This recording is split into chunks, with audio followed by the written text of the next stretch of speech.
In 1991, a group of sailors discovered a little black boy at sea, and hearing his story brought them to tears.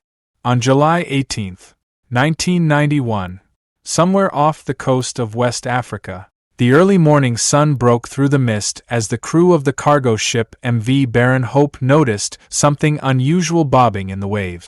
At first, it appeared to be driftwood, a small blue object barely discernible amid the rolling current. "Captain, there's something floating ahead," a sailor called from the watchtower. Captain Emil Novak lifted his binoculars and squinted through the haze, not expecting anything unusual out here. Just another long haul transporting aid supplies. Another quiet voyage across the open ocean. But this didn't seem right. "Slow the engines," he ordered, "and bring her in close." As the ship drew nearer, the crew leaned over the railing, stunned into silence. It wasn't Wood.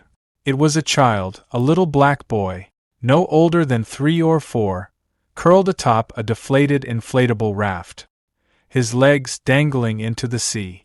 He wore a faded swim vest, completely soaked. His eyes were wide and unblinking, his lips cracked, his skin sunburned and blistered. He didn't cry. He didn't wave. He just stared. The sailors scrambled. 2 men tossed ropes, while another jumped into the water. Carefully and gently, they lifted the boy from the raft. His body was limp, but he was breathing, barely. Wrapped in a wool blanket, he was rushed to the medical bay. The crew stood in stunned silence. No one uttered a word.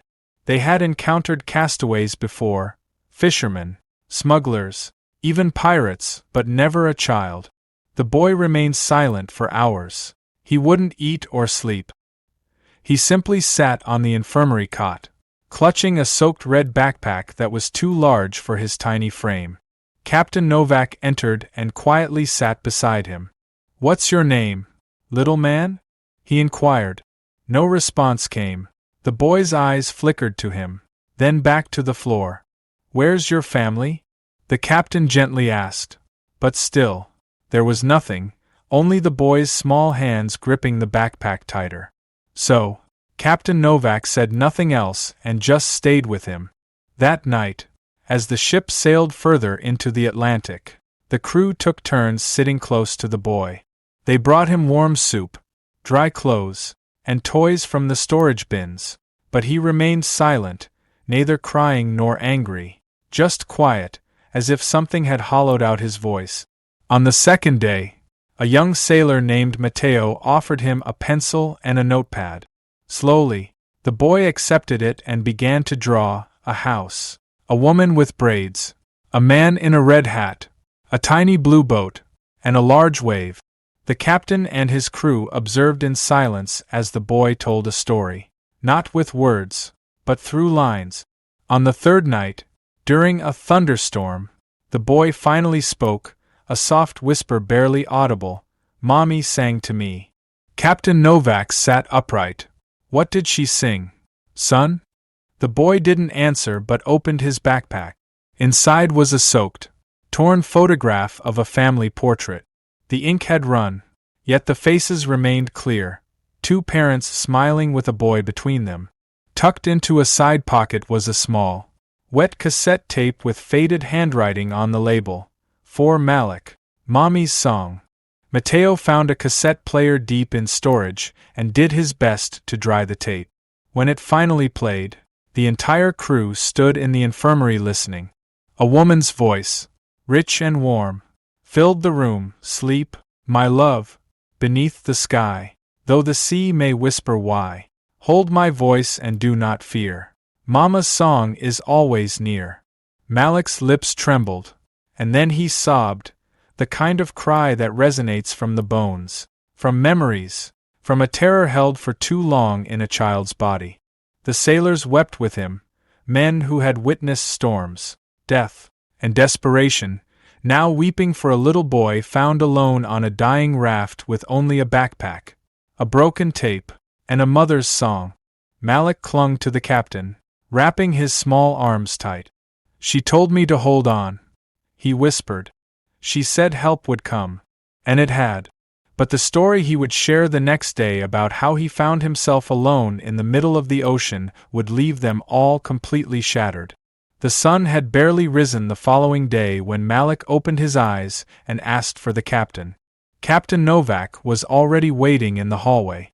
He entered slowly, kneeling beside the boy's bed. Malik looked tired. His small voice cracked, but it carried the weight of someone who had survived something no child ever should. "I remember now," he whispered. "Everything." The crew gathered around, quietly sitting on the floor, their eyes focused on him. Malik held the soaked photograph in his hands as he spoke.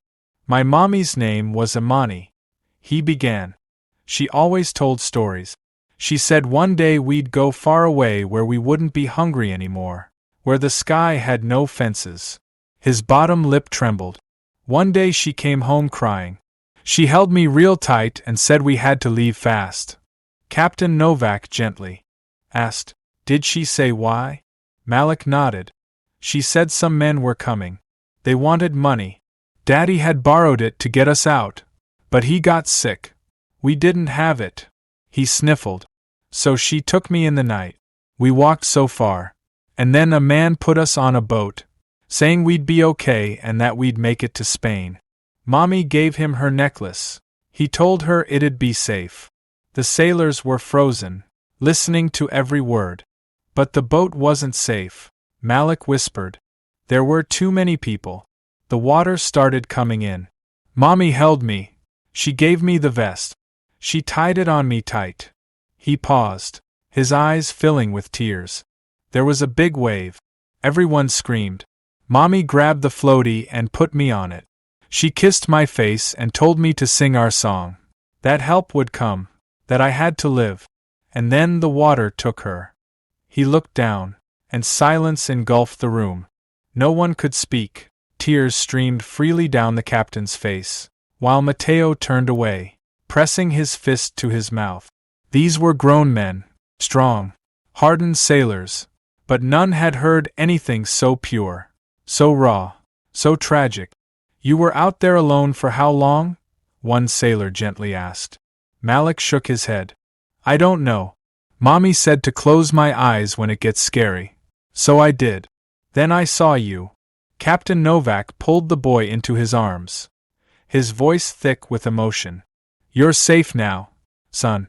You're never going to be alone again." In the days that followed, the ship made international headlines. "Miracle child found at sea," screamed the papers. The photo of Malik wrapped in a navy blanket graced front pages around the world.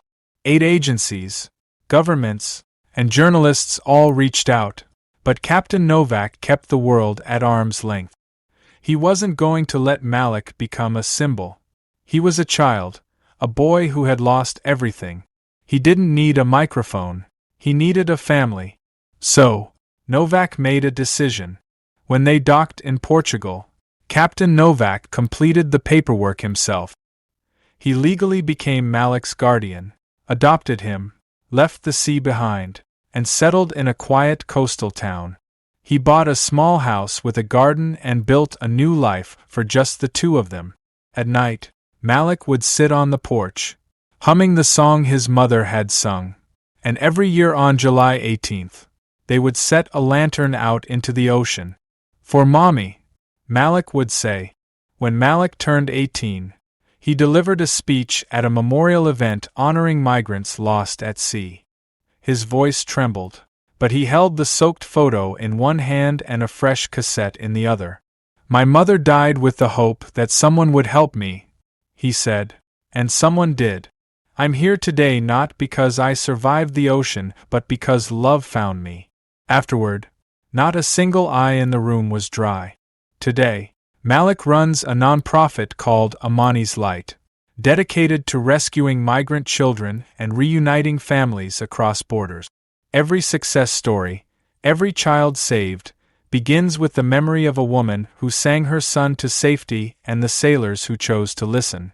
For sometimes the smallest soul carries the deepest sorrow, and the quietest voice can echo across oceans.